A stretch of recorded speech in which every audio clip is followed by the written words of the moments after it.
não vivemos na dimensão daquilo que sentimos. Nós vivemos por fé. E porque vivemos por fé, sabemos que você sempre está conosco.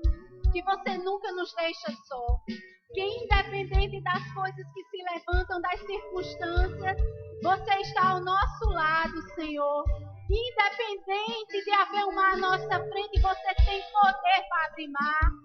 Você tem poder para parar a tempestade. Você tem todo o poder, Senhor. Isso não depende de sentimento, depende apenas de fé. E nós sabemos que a nossa fé, ela é baseada na palavra, ela está numa rocha firme. E nós cremos, Senhor, que você está conosco.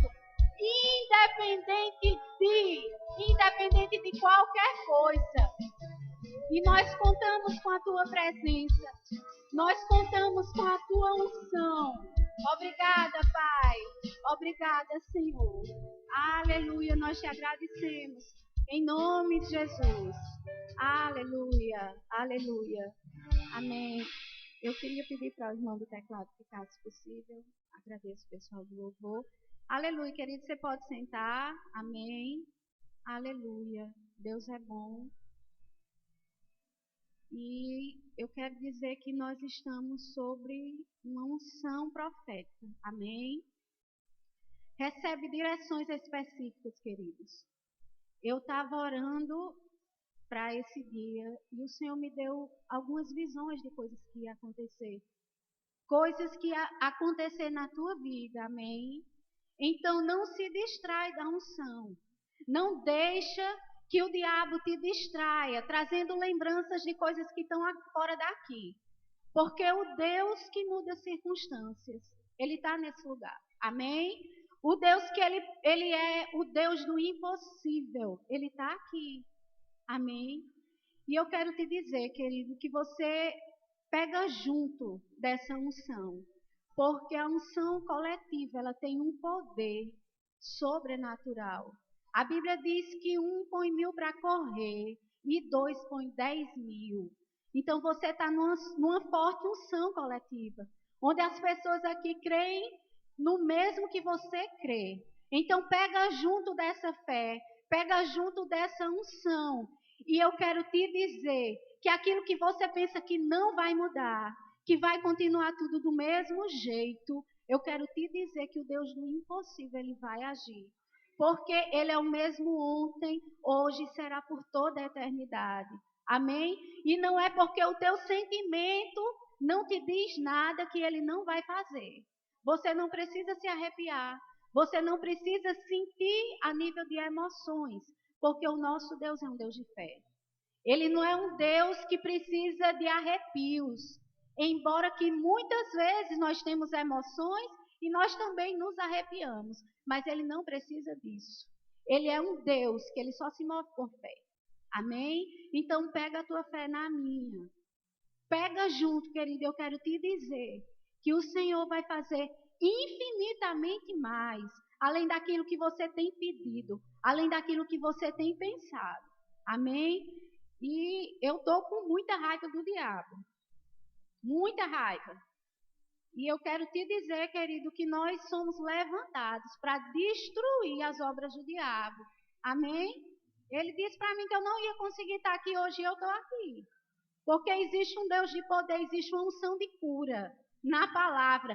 Existe uma unção que sozinha ela tem poder de quebrar todo o jugo. E essa unção está aqui hoje.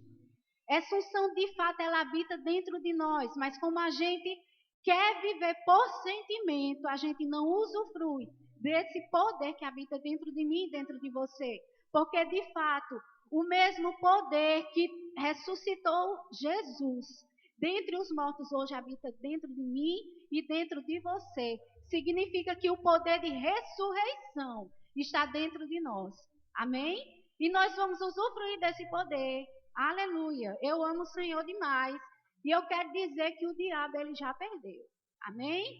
Eu queria falar uma coisa, é uma palavra, eu gosto muito de palavras novas, talvez você não conheça. A palavra é metanoia. Você já ouviu falar? Metanoia significa o quê? No sentido original, ela significa mudar o próprio pensamento, mudar de ideia, séria mudança do que o indivíduo está vivenciando para um novo modo de viver. E eu declaro, em nome de Jesus, que esse poder transformador, essa metanoia, esteja mudando o seu pensamento, esteja mudando a sua direção, levando para aquilo que a palavra diz que você é e que você pode. E principalmente o nível de vida que você tem para viver. Porque não adianta só ser e não adianta só poder, querido, se eu não praticar aquilo que eu sei e que eu posso.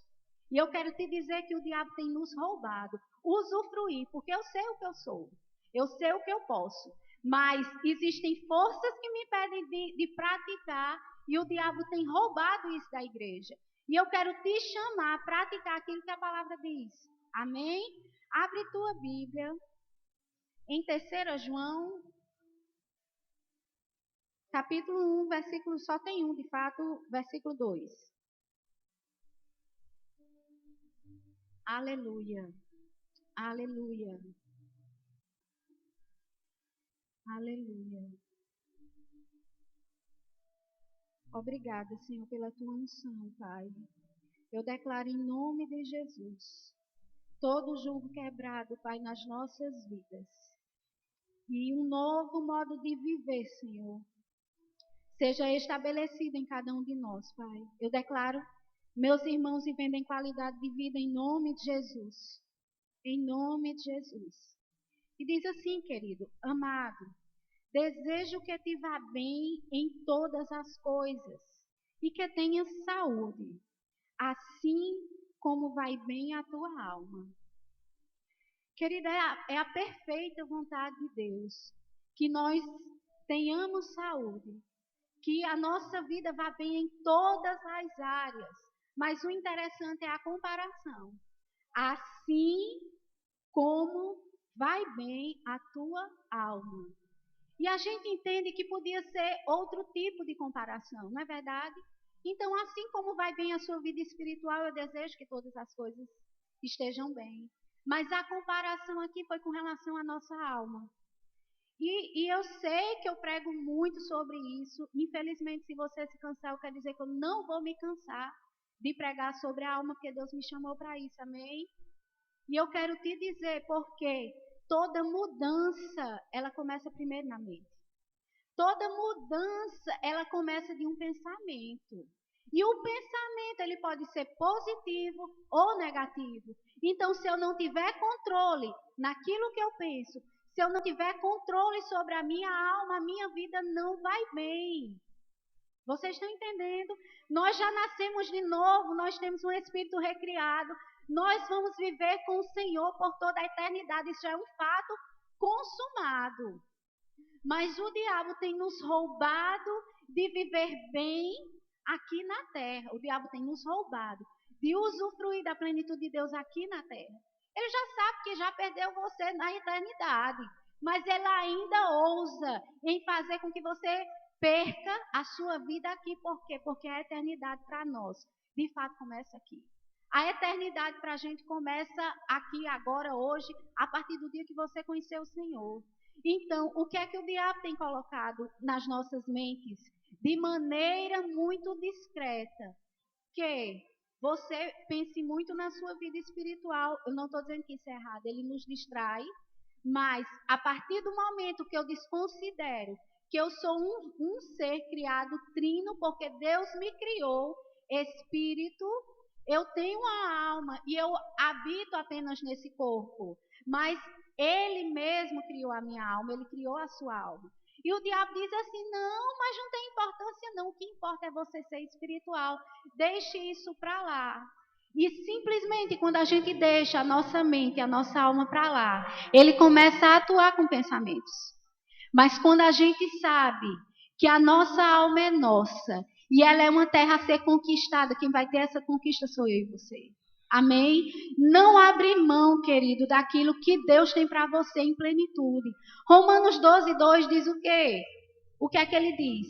Que nós temos que transformar e renovar a nossa alma com a palavra. Não é assim? Então, existe uma renovação e uma transformação. Por quê? Porque o nosso espírito tudo se fez novo, acabou, já está consumado. Mas a nossa alma, ela é salva diariamente. A nossa alma está sendo salva dia a dia. Então eu não posso desprezar alguém que está sendo salvo hoje e amanhã de novo e depois de amanhã de novo. Vocês estão me entendendo? Eu não posso deixar de pensar nisso. Por quê? Porque a partir do momento que eu não atento em colocar pensamentos saudáveis, o diabo coloca pensamentos doentes. E começa muito superficial. Eu passei agora, esses dias, por uma situação. O que foi que o diabo queria? Eu comecei a ensinar no Rema. Eu estava muito bem de saúde, muito tranquila. Eu dei aula na sexta-feira. No sábado pela manhã, quando eu acordei, querido, era uma dor de coluna tão forte que eu não conseguia andar. E aquilo veio da onde? Diretamente do inferno. Sabe por quê? Era porque o diabo queria só atingir meu corpo? Não, porque uma palavra de cura, nós que andamos em cura, é muito fácil você declarar cura para o corpo. Mas quando você sente alguma coisa, o diabo desperta tuas emoções, para que com tuas emoções, quando elas estão sensibilizadas, entra uma cadeia de pensamento que não é o que a palavra diz. Porque quando você está com uma dor e aquela dor se prolonga e você diz, eu tenho que dar aula segunda-feira e você não consegue andar. Eu quero te dizer, querido, que eu só pensava em todas as estratégias de resolver quem era que ia dar aula no meu lugar. Foi o primeiro pensamento que o diabo levantou. Você está entendendo? Só que eu estou dando um exemplo de uma coisa. E eu sei que ele levanta circunstâncias imensas, tempestades. E o Senhor me mostrou que tem pessoas passando por fortes tempestades. Mas eu quero te dizer que aquela dor persistia. Eu saí de casa na segunda-feira me arrastando porque eu não conseguia andar direito. Eu desci uma escada, desci um pé, desci o outro e a dor. Eu disse, Pai, eu sei que eu vou conseguir. Pai, eu sei que eu vou conseguir. Quando eu entrei no carro, as pessoas disseram, o que está acontecendo? Você não está bem. Eu disse, não, mas vai passar. Eu estou com uma forte dor de coluna, não estou conseguindo andar direito. Mas eu vou dar essa aula. E eu quero te dizer, queridos, que quando eu comecei a aula, a unção sobrenatural, o poder de Deus, ele veio sobre mim que eu não senti uma dor. Até que eu descesse do púlpito. Por quê? Porque o diabo, ele quer te dizer, você não parou hoje, mas na próxima você não está aqui. E eu disse, olha, eu quero te dizer que do mesmo jeito que a unção me segurou na segunda, ela vai me segurar na quarta. E do jeito que segurou na quarta, ela vai me segurar na sexta. Amém? Agora, não é fácil, queridos. Você está entendendo? Resistir com o sentimento, porque quando não tem dor, é fácil. Aquilo não tem uma coisa te dizendo, olha, você vai parar. Era uma dor que eu não andava. O final de semana inteiro, meu marido deu comida a mim na cama, eu não conseguia levantar. Eu levantei, fui no banheiro, eu voltei chorando para a cama. Mas existe uma unção que despedaça jugo. O diabo não era parar meu corpo, querido. O diabo queria dizer para mim que eu não ia conseguir. Porque quando você começa uma coisa e não termina, ele quer dizer para você que você é um derrotado. Que tudo que você faz, você não consegue terminar. Que tudo que você faz dá errado. E que nada que você for colocar a mão vai ter sucesso. Mas eu quero te dizer que essa ideia errada que ele colocou vai cair por terra hoje. Tudo que você começar, você vai terminar, porque a unção de Deus está dentro de você. Tudo que você começar, querido, eu declaro em nome de Jesus uma determinação vinda de Deus para você continuar. Amém? Em nome de Jesus. Aquilo que você se determinou, você vai conseguir. Jovem, você vai entrar na faculdade. Você vai começar, você vai terminar. E quando sair de lá, você vai ter emprego sobrenatural. Melhor do que todo mundo, porque você sabe o Deus a que você serve. Não deixe o diabo te enganar dizendo que existem milhões de desempregados e são formados. que existe várias profissões. Tem advogado que é balconista, mas se você for advogado, você vai ser o melhor advogado que você conhece. Amém? Não deixe o diabo roubar teus sonhos, porque ele começa a roubar pequenas sementes. E de repente, a tua vida toda foi mudada, porque você acreditou numa pequena mentira. E você vai começar, você vai terminar, você vai prosperar. Porque a Bíblia diz que onde você coloca a sua mão prospera. Amém? E eu quero te dizer que quando a gente se determina embaixo de uma unção, não tem poder do inferno que resista, porque a Bíblia diz que quando a gente resiste ao diabo, ele foge. Por um caminho ele se levanta e por certo ele vai fugir de mim e de você. Amém? Aleluia. Eu acho que você nunca me viu tão brava, mas eu estou muito brava. Mas não é com você, não. É com o inimigo que eu tenho visto vidas roubadas. Queridos, eu sou psicanalista e o diabo tem feito miséria na vida das pessoas. Eu digo, Senhor, eu não aceito. Eu não aceito meus irmãos deprimidos. Eu não aceito, querido, eu sei o que é depressão. Eu não aceito a igreja assolada como ela tem sido e simplesmente a gente cruza os braços e diz, não, na minha igreja não tem. Nós andamos por fé, mas existe uma alma, querida, eu tenho que cuidar da minha e da sua, porque Deus me levantou para isso. Amém? Então, eu sei o que o diabo tem feito, mas eu sei que o Deus que eu sirvo, ele é infinitamente mais poderoso do que o diabo, e o diabo já foi vencido por ele na cruz. Amém? Nós que ensinamos no Rema, a gente sabe, os alunos quando terminam, eles vêm. E eles vêm, você nem quer ouvir para que você vai falar coisas e você fica com zelo de que ele pense que você está falando para ele. Mas as coisas que a gente ouve, pessoas que estão na palavra, querido. E o diabo tem atormentado os pensamentos. E o pensamento é um só, você não vai conseguir. Que vai dar errado. Que tudo já não tem mais perspectiva. Quando a Bíblia diz que não é assim. Amém? Eu queria que você abrisse a sua Bíblia em 1 Reis, no capítulo 19. Aleluia. Aleluia. Aleluia. Obrigada, Senhor, pelo teu Espírito. Aleluia. 1 Reis 19, a partir do versículo 1. Eu vou contar uma história para você, que eu acredito que você já conhece, mas eu quero chamar a atenção para alguns pontos dessa história. É a história de Elias. Elias, querido, ele era um grande profeta de Deus. Elias foi um homem que destruiu 400 profetas de Baal. Imagina só, um só homem, mas com a unção do Espírito que vinha sobre ele, mandado pelo próprio Deus, mas ele era só. E ele sozinho, ele destruiu aqueles profetas. Só que existia uma mulher chamada Jezabel. E essa mulher mandou um recado para Elias. Imagina esse homem que enfrentou, cara a cara, 400 profetas do inimigo. E recebe um recado de uma mulher. Olha só, no versículo 1 diz assim: Ora, Acabe fez saber a Jezabel tudo quanto Elias havia feito, e como matar a espada todos os profetas. Então Jezabel mandou um mensageiro a Elias a dizer-lhe: Assim me façam os deuses, e outro tanto, se até amanhã, a estas horas, eu não fizer a tua vida como a de um deles. Quando ele viu isso, levantou-se para escapar com vida, se foi. E chegando a Berseba, que pertence a Judá, deixou ali o seu moço. Ele, porém, entrou pelo deserto, caminho de um dia, e foi sentar-se debaixo de um zimbro.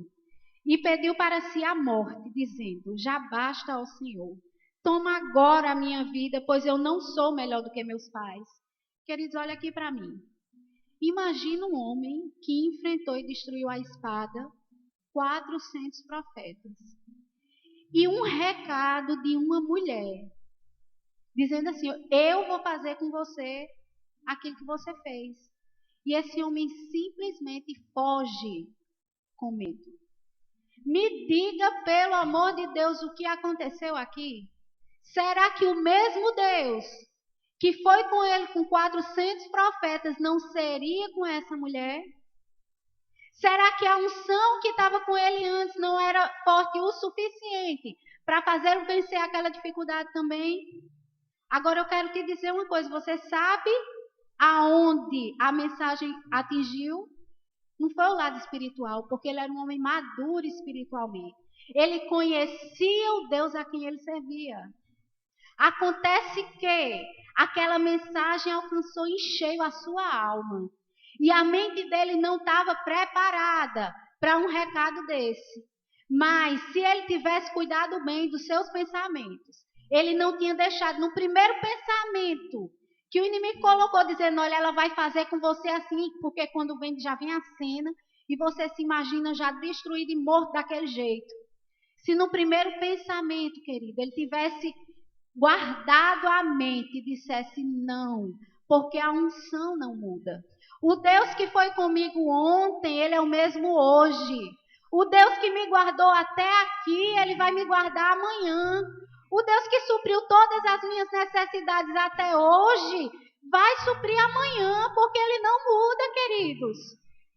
Por acaso, por que a gente desenvolve tanto medo do futuro, se o Deus de hoje é o Deus do futuro? E de fato ele já esteve lá no nosso futuro. E com certeza vai estar tudo bem, porque ele vai estar conosco do mesmo jeito. Mas aonde vêm as informações? Na mente. E o que foi que se levantou para Elias? Medo. Medo. E o medo, queridos, tem um poder que nem eu nem você tem dimensão. O medo é irracional. A pessoa pode ser a pessoa mais inteligente desse mundo. Pode ter um QI acima da média. Pode ser um gênio. Quando ela está com medo, ela se torna tão irracional quanto uma pessoa ignorante. E o diabo sabe disso.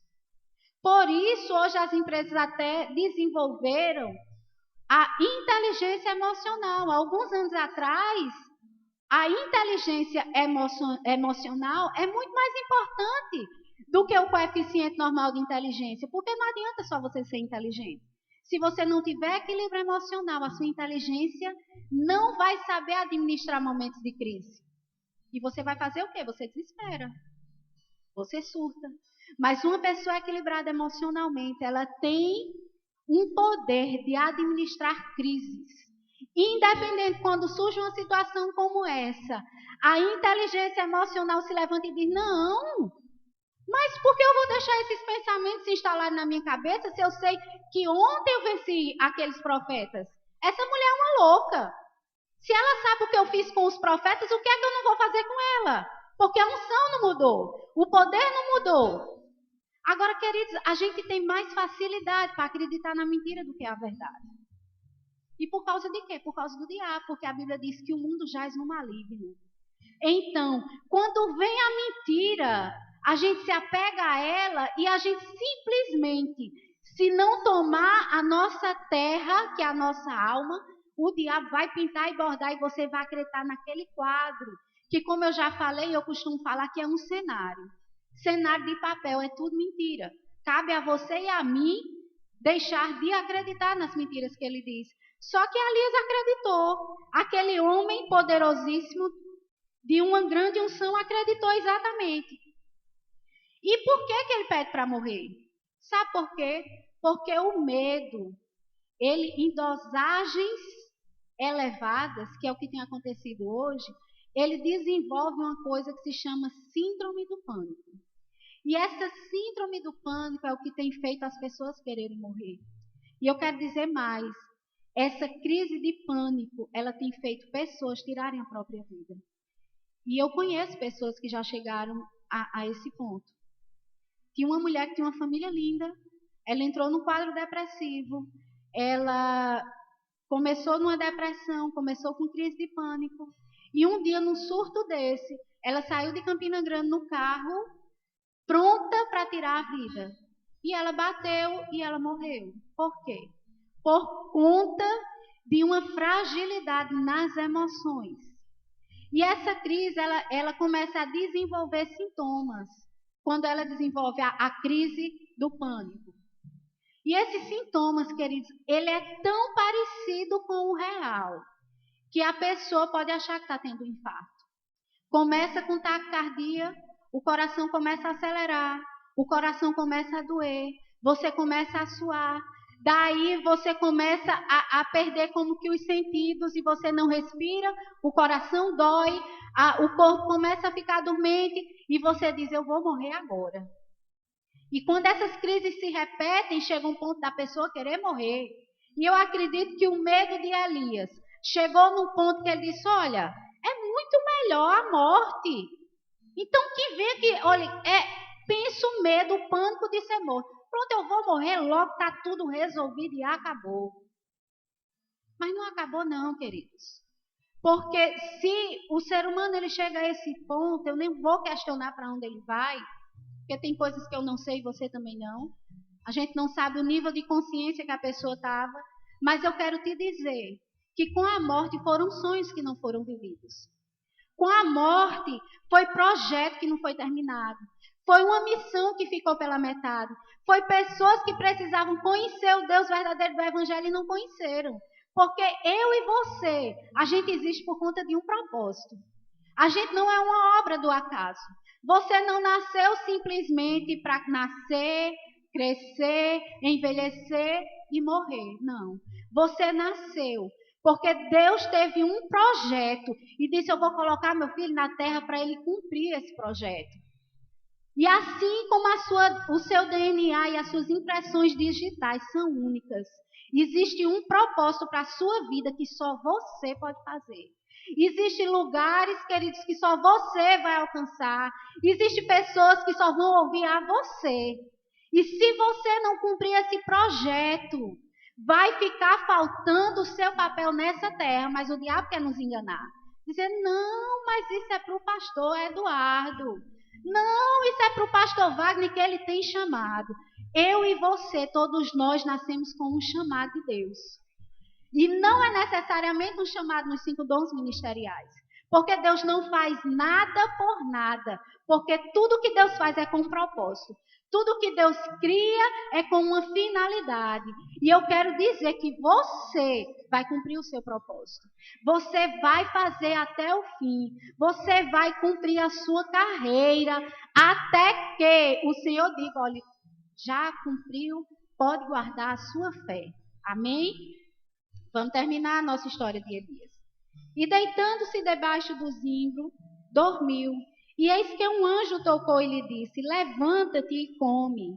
Ele olhou, e eis que à sua cabeceira estava um pão cozido sobre as brasas e uma botija de água. Tendo comido e bebido, tornou-se a deitar-se. O anjo do Senhor veio a segunda vez, tocou-lhe e lhe disse, levanta-te e come, porque demasiado longa te será a viagem. Levantou-se, pois, e comeu e bebeu, e com a força desse alimento caminhou 40 dias e 40 noites até Horebe, o monte de Deus. Ali entrou numa caverna, onde passou a noite. E eis que lhe veio a palavra do Senhor, dizendo, o que fazes aqui, Elias? Queridos, eu quero dizer que muitas vezes o diabo tem nos colocado dentro de uma caverna.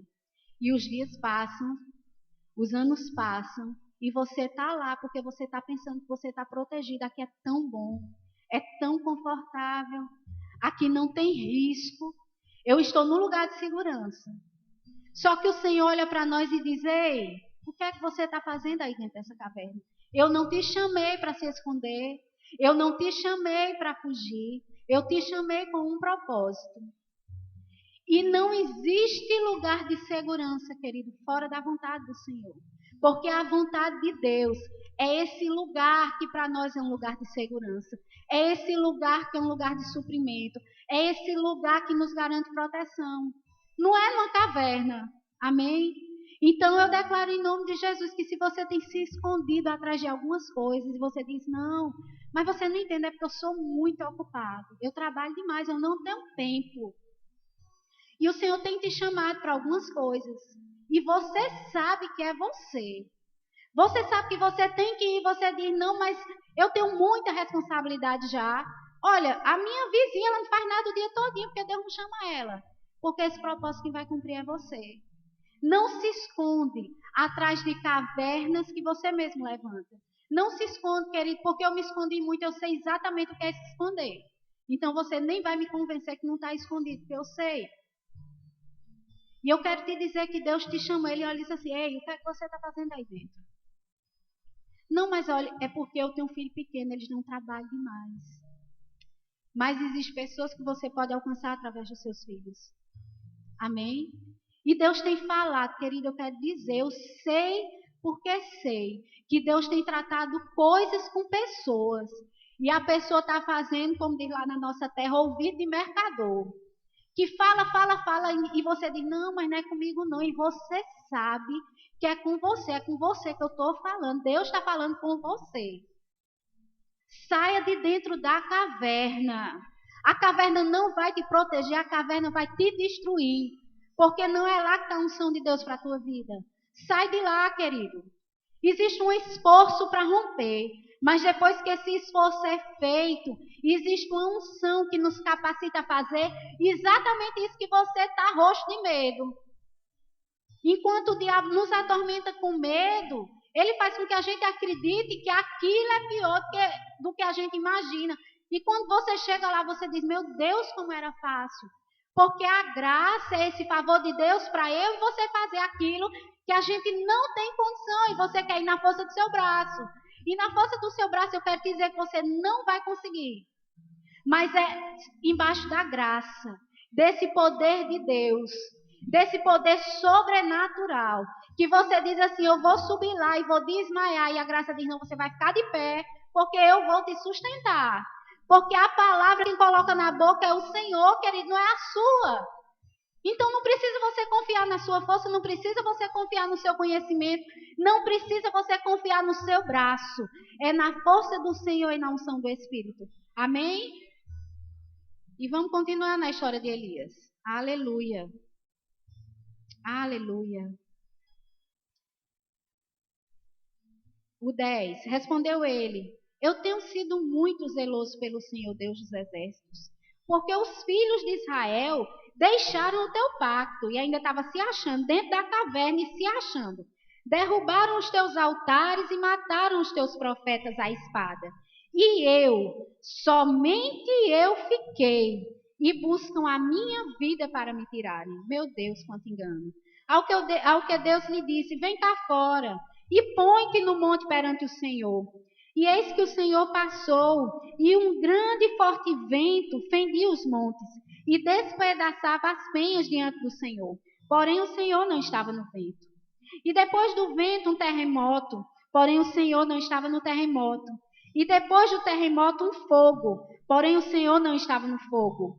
E ainda depois do fogo uma voz mansa e delicada. E ao ouvi-la, Elias cobriu o rosto com a capa. E saindo, pôs-se à entrada da caverna. E eis que lhe veio uma voz que dizia, que fazes aqui, Elias? Respondeu ele, tenho sido muito zeloso. Eu já li isso, não foi? Eu tenho sido muito zeloso pelo Senhor Deus dos exércitos, porque os filhos de Israel deixaram o teu pacto, derrubaram os teus altares e mataram os teus profetas à espada. E eu, somente eu fiquei, e buscam tirarem a minha vida. Veja que mesmo Elias vendo o poder de Deus tudinho, a unção passando, ele ainda estava na mesma posição. O que foi? O que é que você está fazendo aí? Ele veio exatamente com a mesma história. Não, mas é porque eu, e porque eu, e porque eu, e porque eu. Ele não tinha entendido ainda. E então o Senhor lhe disse, vai, volta pelo teu caminho para o deserto de Damasco. Quando lá chegares, ungirás a Azael para ser rei sobre a Síria. E a Jeú, filho de Nício, ungirás para ser rei sobre Israel. Bem como a Eliseu, filho de Safate de Abel Meolá, ungirás para ser profeta em teu lugar. E há de ser que o que escapar da espada de Azael, matá-lo-á Jeú, e o que escapar da espada de Jeú, matá-lo-á Eliseu. Toda a vida deixarei em Israel 7.000, todos os joelhos que não se dobraram a Baal, e toda a boca que não o beijou. Partiu, pois, Elias dali e achou Eliseu, filho de Safate, que andava lavrando com 12 juntas de bois adiante dele, estando ele com a 12ª. Chegando-se Elias a Eliseu, lançou a sua capa sobre ele. Querido, olha aqui. Eu achei muito interessante isso aqui, porque, honestamente, eu não acredito que se não fosse pela atitude de Elias, ainda não era o tempo de Eliseu ser colocado no lugar de Elias. Até porque Elias subiu muito, muito cedo. O Senhor o levou. Porque aquela atitude de Elias levantou uma urgência em Deus de que ele preparasse alguém. Amém? E Elias se achando esse cara que não tinha mais ninguém, o Senhor simplesmente disse que existia mais 7.000 que não se prostraram. E muitas vezes a gente, na nossa arrogância, né, a gente faz algumas coisinhas e diz, Senhor, você não está vendo o que eu tenho feito? Será que isso tudo é pouco? Você ainda quer mais de mim? Porque era isso que a Lia estava querendo dizer. Eu fiz isso tudinho e essa mulher está tentando me matar? Será que foi pouco o que eu fiz? Não era melhor que eu morresse mesmo? Porque ele disse isso anteriormente. Simplesmente porque ele foi fiel. Simplesmente porque não foi ele que destruiu os 400 profetas. Foi a unção que estava sobre ele. Mas ele estava se achando demais. E eu quero te dizer, querido, que a gente não fique nessa posição de Elias aqui. Que a gente escolha a posição de Elias que destruiu os profetas. E não a posição de Elias com medo de um recado de uma mulher. Porque aqui não havia mais unção sobre ele. Nesse momento, só existia um espírito de medo que estava atormentando a ponto de que ele quisesse desistir. Amém? Então, glória a Deus pela vida de Eliseu, porque se levantou. E ele se levantou numa ousadia tão grande que ele disse assim, quando perguntaram o que era que ele queria, ele disse, eu quero a porção dobrada do Espírito que está sobre você. E por conta da fidelidade dele em todo o tempo que ele andou com Elias, a unção e a porção dobrada do Espírito que estava sobre Elias ficou sobre Eliseu. Amém? Então, queridos, que a gente fique nessa posição de não deixar que o diabo lance coisas na nossa mente. E diga assim, Senhor, não quero. Pelo contrário, eu quero a porção dobrada daquele dia. Eu quero a porção dobrada para amanhã. Por quê? Porque a Bíblia diz que a nossa vida tem que ser de um degrau de glória a outro degrau de glória. Você não vai estacionar, a gente só vai crescer. Amém? Então, depois disso tudo que acontece na vida de Elias, isso fica muito claro, que qualquer pessoa, por mais espiritual que ela seja, se ela não perseverar firme, cuidando das suas emoções, ela vai cair. Se eu e você, por mais maturidade espiritual que tenhamos, se a gente não cuidar dessa salvação diária da nossa alma, a gente pode cair. Não é verdade? Então, cabe a mim ter esse cuidado e a você também. Então, a transformação e essa metanoia, ela representa como uma metamorfose. E é exatamente aquilo que acontece com a lagarta quando se transforma em borboleta. E é esse processo que tem que acontecer na nossa mente. Eu separei um vídeo, eu queria que o irmão colocasse. E eu quero te dizer, querido, que eu já pensei até assim, eu digo, Senhor, do jeito que você nos deu um espírito novo, um espírito recriado, você também tinha poder para colocar uma alma nova em mim. Não era assim? Segura um pouquinho, irmão. Do jeito que Deus fez tudo novo no espírito, será que ele não era poderoso para zerar a nossa alma? Ou está tudo zerado, você está, ou a alma e o espírito é tudo novo. E eu pensando, digo, Senhor, era tão mais fácil, não ia ter tanto esforço. Acontece, querido, que a minha alma e a sua alma, ela não é só problema. Ela é o que você é e o que eu sou.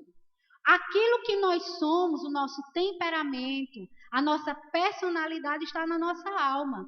Nós somos hoje aquilo que a gente viveu até hoje. Experiências, vivências, não é assim? Então, se tudo fosse feito novo, sabe o que era que a gente ia ser? Um robô. Um ser espiritual, sem nenhum sentimento, sem nenhuma memória, sem nenhuma lembrança, sem nenhum apego emocional, esses laços que a gente cria, estava tudo zerado. E Deus, ele não quer robô. Deus, ele não tem necessidade de adoração cega. Ele tem necessidade que nós o adoremos por decisão e por escolha. Então, ele colocou o que precisava ser novo dentro de mim e de você, que eu não podia recriar nem você. Mas a alma, ele deu a mim o poder e também a liberdade. O poder é de decisão, você pode deixar tudo como está.